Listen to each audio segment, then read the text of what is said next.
Hey, it's Amy Luiciani, and I just jumped off the porch with Dirty Glove Bastard. Rich energy. I want Chanel, drape me in nice. Don't text me you love me, just tell me the price. All right, y'all, we have the beautiful Amy Luiciani off the porch today. How are you feeling? I'm excited to be here. I'm excited. Now, I know that you've been in Atlanta for quite some time now, but you're originally from Detroit. Can you give us a little insight on what it was like for you growing up in Detroit? Growing up in Detroit, now that I'm older, I can see like it was fast. It was very fast paced. Something that you don't appreciate as a kid, but then it's like, oh wow, I get it now. That's why I'm such a hustler. That's why I think so quick. But it was just busy. I have a lot of siblings, single mom. I don't want to say the typical single mom story, but imagine mom in the house, 5 kids. It was busy. We learned independency, grocery shopping, list, hair, all of that. We learned it very, very young, probably younger than most people. So my childhood was good, but it was like, you gotta help mom out. She's doing it by herself.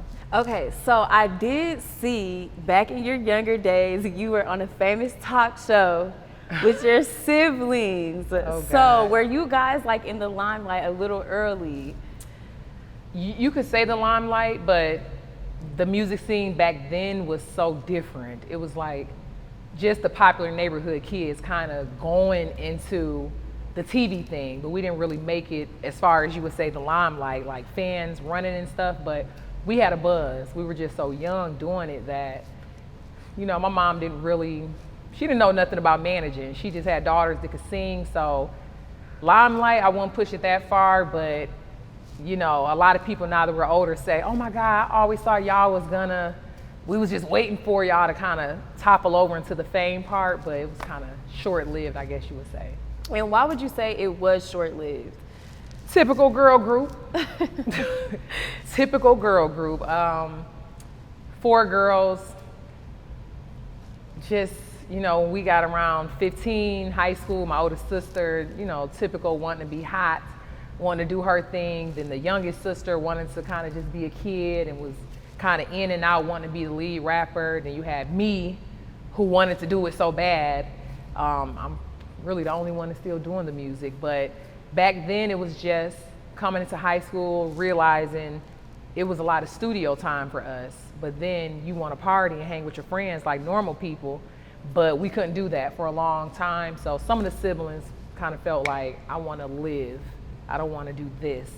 So it just unraveled quickly, real fast.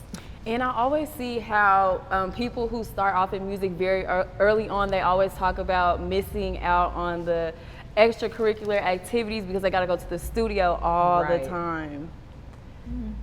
I didn't consider it missing out because I wanted to do it. I love to do it. Like, I was never the person who had to be in the mix with the group. I was always like used to working and used to doing it. So for me, it was like doing it. We got a lot of more so money, exposure out of it. So partying, we wasn't getting none of that. So early on, I always was like wanting to work and be in the studio and do music. Now, Amy, we gotta ask you, what age did you jump off the porch?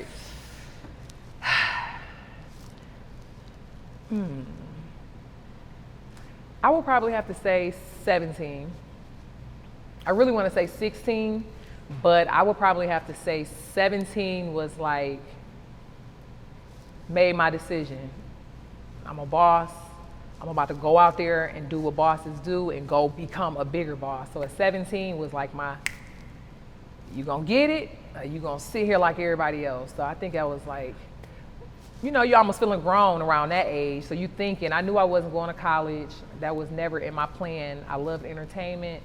So for me, 17, I was already like, now when I get 18, it can start being grown, I'm finna show y'all. So 17. And what would you say was one of the biggest life lessons you learned?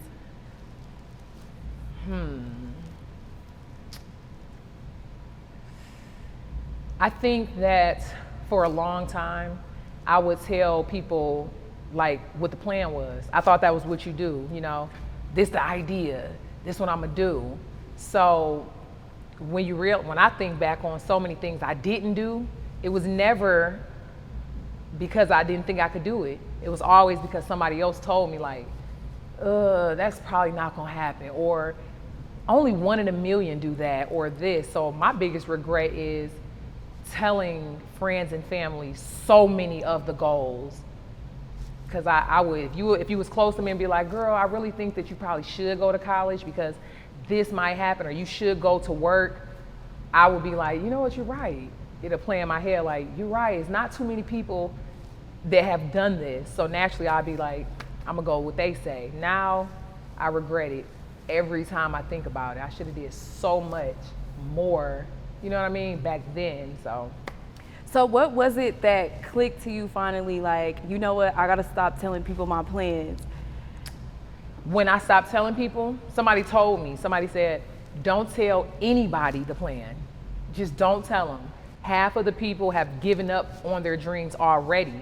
The other half that are working towards a dream, but it's not going in their favor, they're gonna tell you, it's hard, it's too hard. So somebody told me, and this is just a few years ago, don't tell nobody the plan. Nobody, because words come in your head, they make you doubt yourself here and there. So for me, when I noticed things were getting bigger for me, I realized like, well, damn, what was the difference? I literally just stopped telling people and I just started doing the shit. Ooh, you are preaching. It's the truth. And as stated before earlier, like we said, you've been in Atlanta for a long time now, but what sparked your transition from Detroit to Atlanta? So, I'm gonna be real. I literally one time just spent the whole weekend just like hanging out, partying with my friends back home. And I noticed a lot of the people whose lives I admired, it wasn't even just musicians. I'm talking about anybody that was balling, anybody that was traveling, taking vacations, anybody driving a nice car. I realized like they're not doing what I'm doing here at home. And I'm like, why is nobody checking me? Why is nobody saying, you know what I mean? You want to be an artist, you need to be in the studio. I didn't have people telling me that. It was like, party with us, stay with us. And I realized like at home, you can do home-like things because most everybody around you doing home-like things. They just doing what needs to be done. But if I wanted to kind of come out of that, I knew for sure I had to go somewhere where it was like busy. It was conversations about money, music, success. And not saying that I wasn't having conversations in Detroit, but it's family. If nobody in your family a millionaire, you're most likely not talking about being a millionaire with your family. You're just talking about the everyday stuff. I never wanted like everyday stuff. I wanted big, shiny, all of it. So I knew I had to go somewhere where they were thinking like that. In Atlanta, when I came, was like popping. If you came out here, you was either gonna get spit back out or you was gonna make it or be in a position to make it. So I knew I was going to Atlanta for quite some time, but nobody else knew I was coming here. But I knew it. My mom knew I wanted to come. And with you transitioning from Detroit to Atlanta, what would you say was like the biggest risk that you took while you were out here that paid off?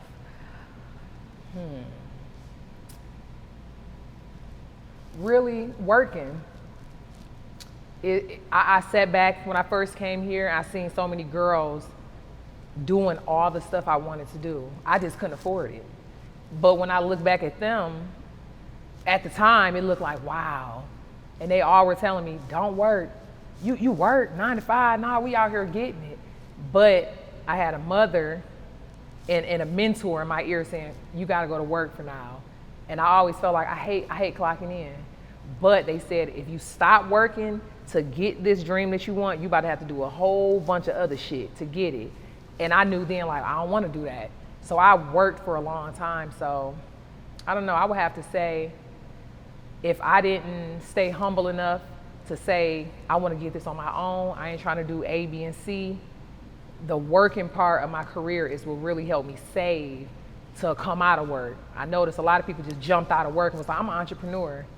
I had 2 people saying, you don't do it like that. You save your bread, then you do it. So when I did it that way, I didn't go back to work. And a lot of them girls, they went back to work because they ain't had their own shit. It was somebody else's shit. And my last over here working these little jobs, they ain't paying shit, but in the long run, it worked out. Now, a couple of months ago, I saw that you posted about having short-term memory. How did you find out that you were going through that? Whew. Wouldn't it be crazy if I said, I don't even remember how it's like, nah. But for me, I think that I noticed it for like 2 months. It would be something as simple as like the first time I told somebody it, I told Mazi. Me and my friends had hung out the night before. We got fucked up. Like we partied. We started in the daytime and we went crazy that night. And everybody was sick and hung over the next day, including myself. But when we got to texting and talking about it, I couldn't remember, like, somebody mentioned the food we ate. And they were like, oh, that was so good, we gotta go. I'm like, I don't even remember what restaurant we went to last night. Then I started thinking deeper. I couldn't even remember what I wore the night before. I'm like looking at pictures, like, oh, okay, where did we go? What club?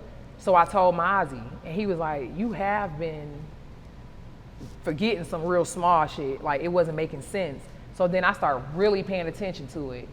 Finally, I'm like, something ain't right here. Like, I literally cannot remember something so small that everybody else is remembering. And my memory, I'm on it pre this. So I noticed, like, doing my research, going to a doctor, I had COVID 2 times. One time it took me under, the other time, I shook back.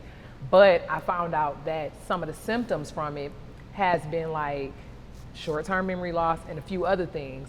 So when I started researching it and seeing there was so many other people saying like their number one complaint is my memory is kind of foggy.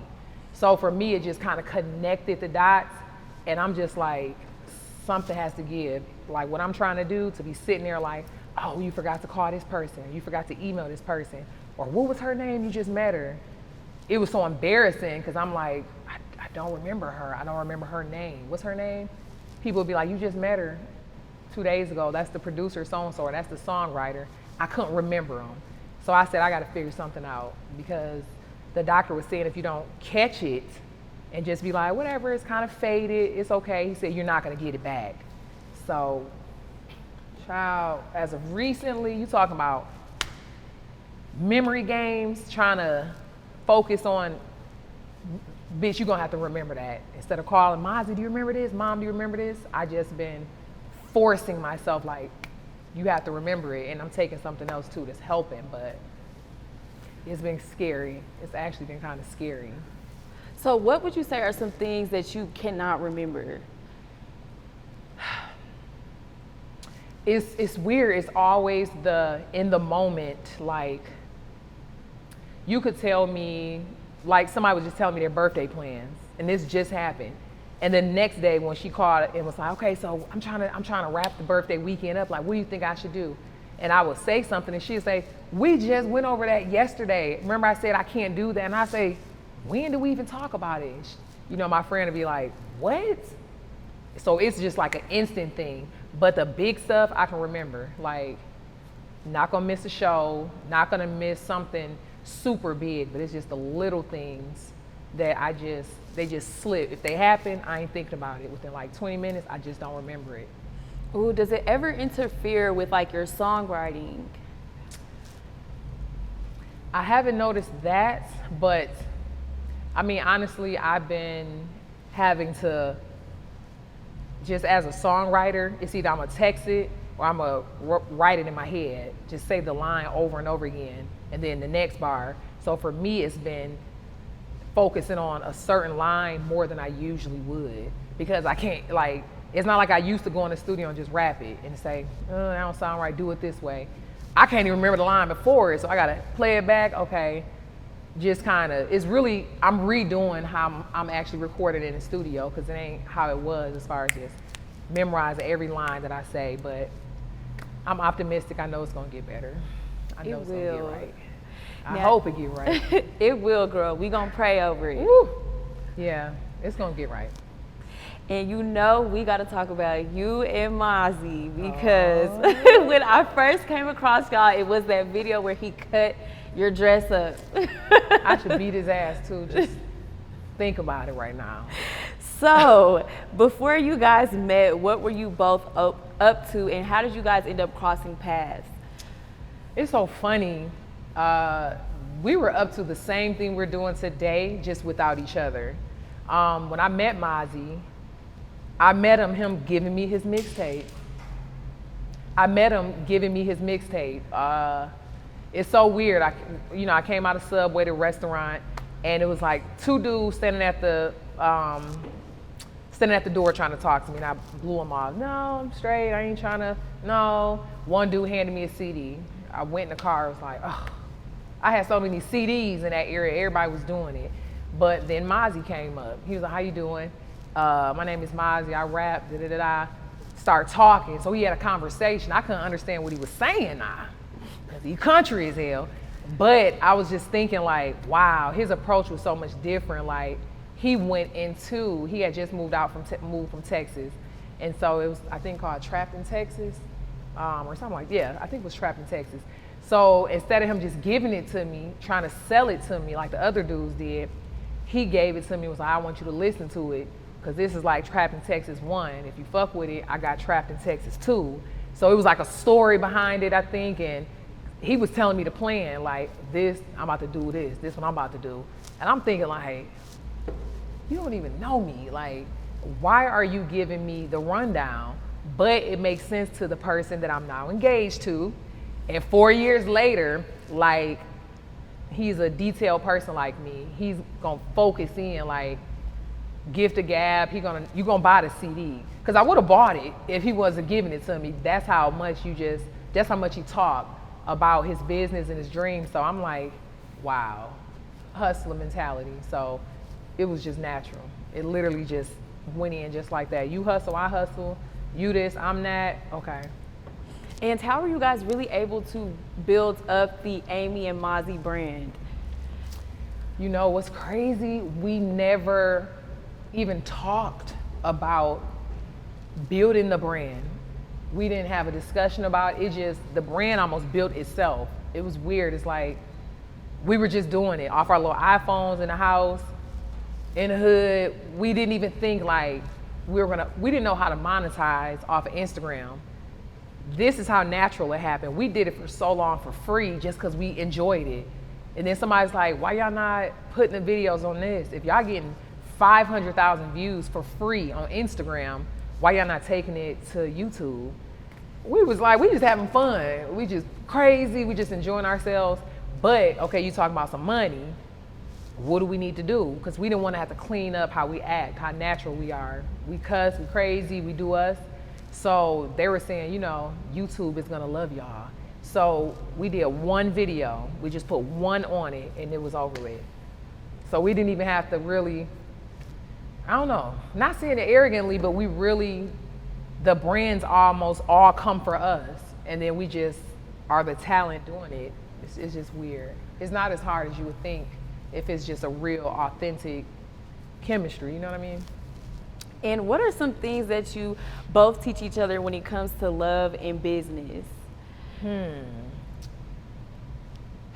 I think they tie in hand, like business and love. You gotta have dedication for that. You gotta have dedication for business. You gotta have loyalty to something or how it's gonna work. If you, even in business, if you click hopping, if you just dick riding, if you're doing everything that everybody else doing, you pretty much a goofy like everybody else, so it's not really gonna sell. It's the same thing with love. Like, if you ain't in it for real to do it, you might as well just stop playing with it or keep playing with it, because that's all you're gonna get out of it. So just, it's the same thing. You gotta be dedicated to something. You gotta be willing to risk a whole lot for the business, love, put a little pride to the side. Same thing with business. You might not like that CEO, but that's the one cashing the check. You love that CEO. So with business, even with love, it's like, get on my nerve, piss me off, but you lose a little bit of pride when you really love somebody. You just know that shit gonna balance itself out, like it always does. And how do you guys both balance the relationship and also being in the spotlight of the public eye?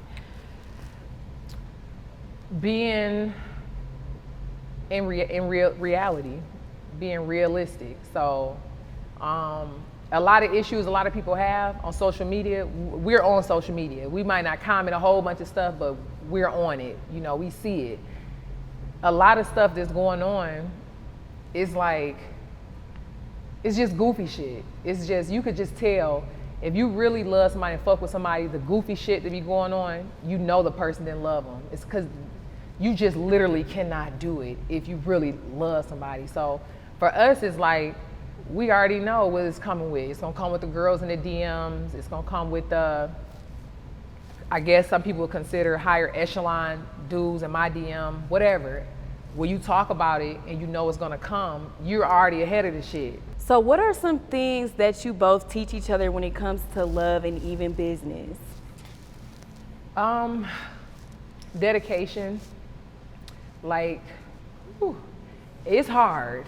Like, two rappers, very similar dreams, and we're going two different pathways. Like, a lot of people think we got the same team, or we got the same support team, or the same this, that. We're doing two different things. So it's like, I'm betting on you that you make it, pulling me up, or he betting on that I make it and pull him up. So for us, it's really just dedication. Like, a lot of temptation is gonna be around. We experience that. We experience it every single day, because I be ready to pop some of these hoes. But it's coming with it. It comes with a lot. So we're learning so much together. That's the crazy thing. Like, we've never done this before. Like, all of it is like, it's new to both of us. So we're both we just have this idea that if we stay together, we got each other's back. At least you got somebody you can trust while you're going through this shit. Somebody you could tell what's going on. I'm not gonna blogs, I ain't telling nobody else. So you need somebody that understands, like, dedication and being loyal. So for us, the business and the relationship part, it's just hand to hand. It just works out. We got the same end goal, I guess you would say. We don't have the same goal, but the whole end goal, it makes it easier. We're going in the same direction. Now, getting into your music, we gotta talk about how you had your lyrics stolen. Woo! And we know that Renni Rucci was involved, so what exactly happened with that? So from what I can say on the situation, I learned some major lessons. I can't like solely fault somebody else or her team or her or the producer, because I learned a lesson in it too. At one point in my career, I was being brought into a lot of different writer sessions.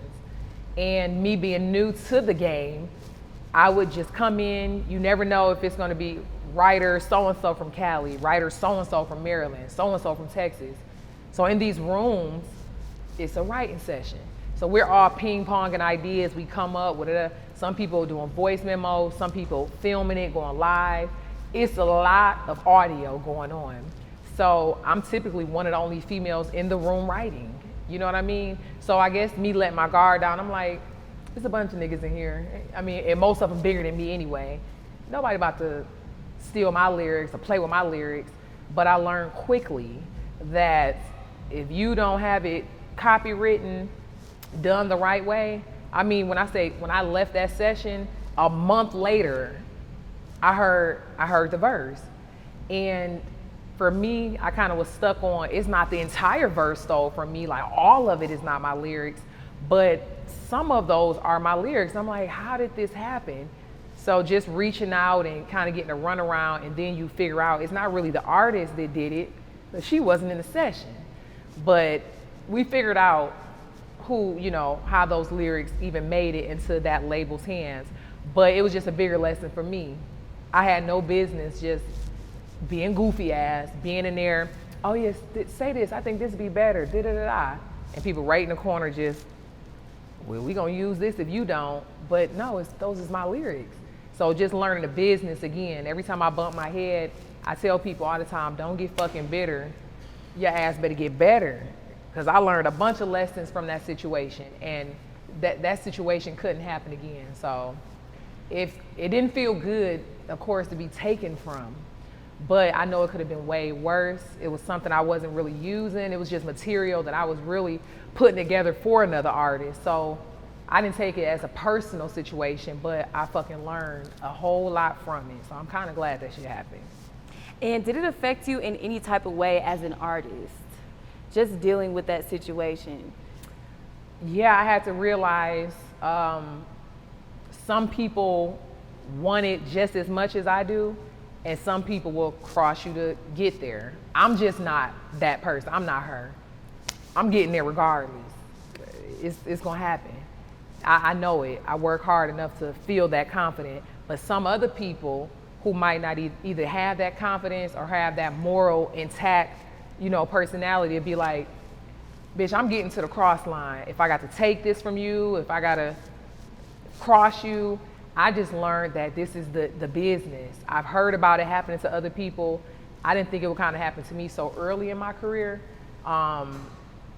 It was kind of flattering almost to be like, well, your work is in places that you really didn't think it was in.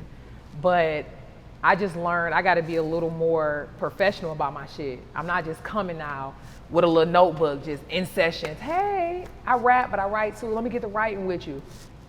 Oh, I like that. Let me go get in the booth and lay it down and leave and never get the session, or leave and never get the email. I just was wanting to be in the circle with my music, and the way I went about it, just young, unprofessional as hell. But I'm on my business boss shit now, so now I got in order what I needed to get in order from that situation. How do you feel about the way the industry treats women of color, especially women in rap? Now that's good.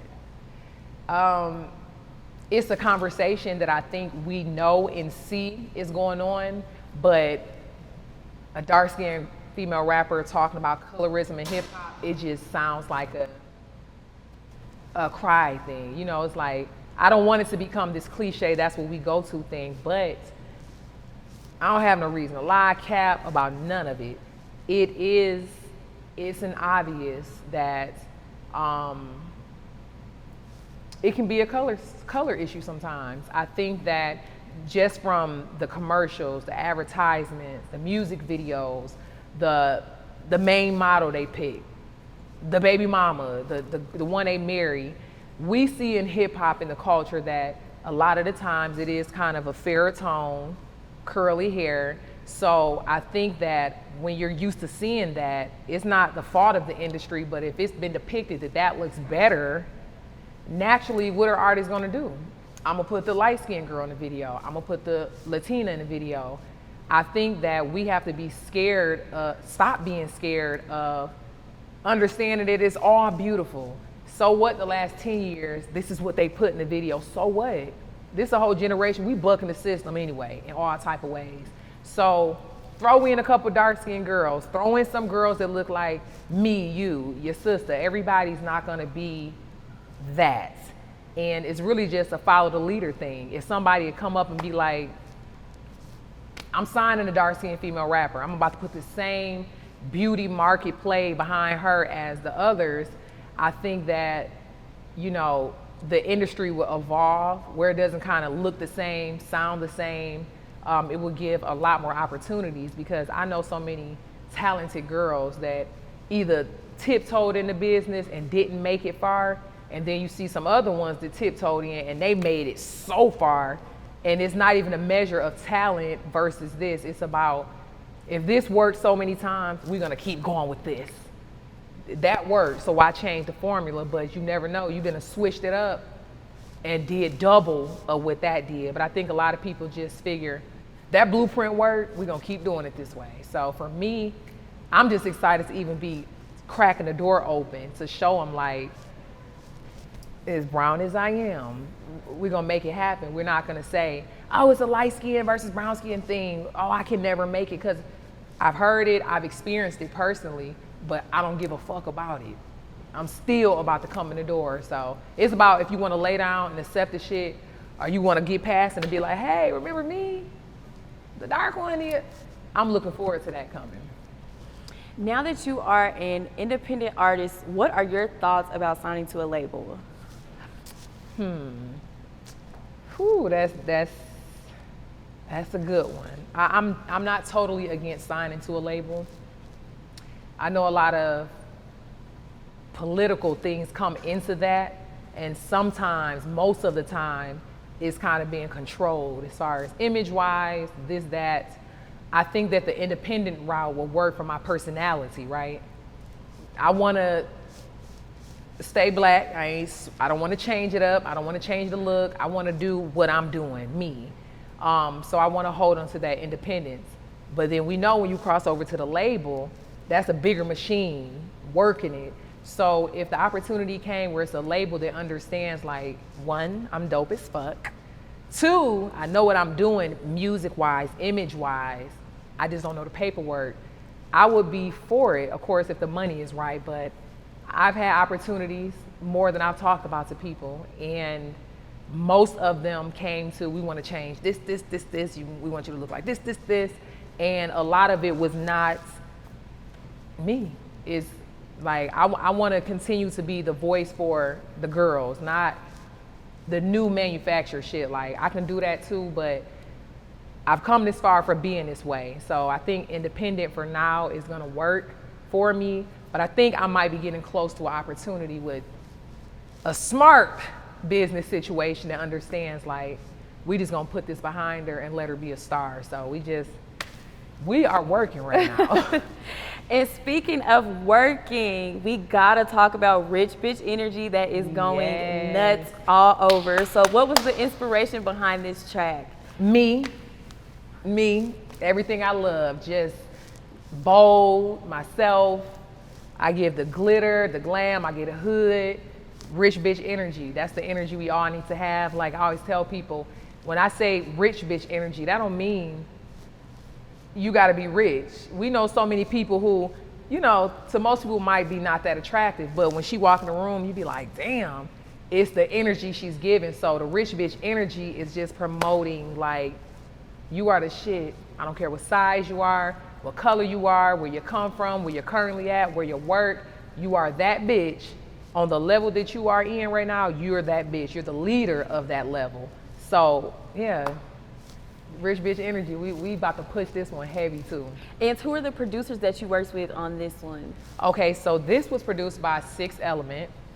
3 guys, 3 dope guys, but together they are just, when I say a powerhouse, they've actually, in the last year or so, I've been kind of working with the same production team, engineer, studio. I used to kind of bounce around for different sound, but I think that they kind of mastered what's best for me, you know, as far as how I'm sonically doing everything. So 6 Element, Twana God, Parker, we got something going on. Yes, shout out to them as well. Yes. Now, we got the Rich Bitch Energy. You also dropped your other single as well. Tell us about that one. So this one is called Jelly. I think this is gonna be big just sonically for the dance scene, the club scene. Like most of my music is sometimes lyrically. It's like, okay, you want to get some lyrics, some bars, you're gonna get that. But I kind of watered down on just focusing on so much lyrics and more so focus on a vibe, like a fun song. So Jelly is like ass shaking, ratchet, nasty in the club, might take your fucking shoes off, get on the couch, like it's about to turn them up. A strip club anthem. That's it. And before we wrap up, feel free to, actually, no, I lied. What else can we expect from you this year? This year, music, videos, features. I'm biting off a lot right now. Like, I want to get into the features, a lot of the bigger artists. I think lyrically, I've advanced enough to kind of have the full confidence to be like, instead of just showing my friends or my family my music, I'm really putting it online. Like, without, you know, sometimes you put music out and you wonder, being a smaller artist, like, oh, are they gonna fuck with it? All the numbers ain't gonna be as high as so-and-so's. But for me, I'm just putting shit out now. So I'm just gonna be dropping them, video, dropping them, radio, interviews like this, and just really putting a face to a lot of the buzz that happens on social media and put a lot of music behind it. Because I think with me, people are so used to a little bit of the music, more of the relationship, more of the Amy thing, but I'm an artist, so y'all about to catch these songs. That's what you about to catch. And before we wrap up, feel free to say any last words and give your shout outs. Okay, let me see. First off, I definitely appreciate y'all for having me on the porch. No, off the porch. Off the porch. I appreciate you having me. Look forward to just these videos. Like, as far as independent artists, as long as y'all are streaming the records, talking about the records, sharing them, I'm just hoping that it's just gonna level up higher and higher, and then, you know, we're gonna break the radio in, break them tours in, all of that. But I just appreciate everybody who's supporting like y'all, and even, you know, giving me an opportunity and a platform to tell them who I am. Rich bitch energy. I want Chanel, drape me in nice. Don't text me you love me, just tell me the price. Rich bitch energy.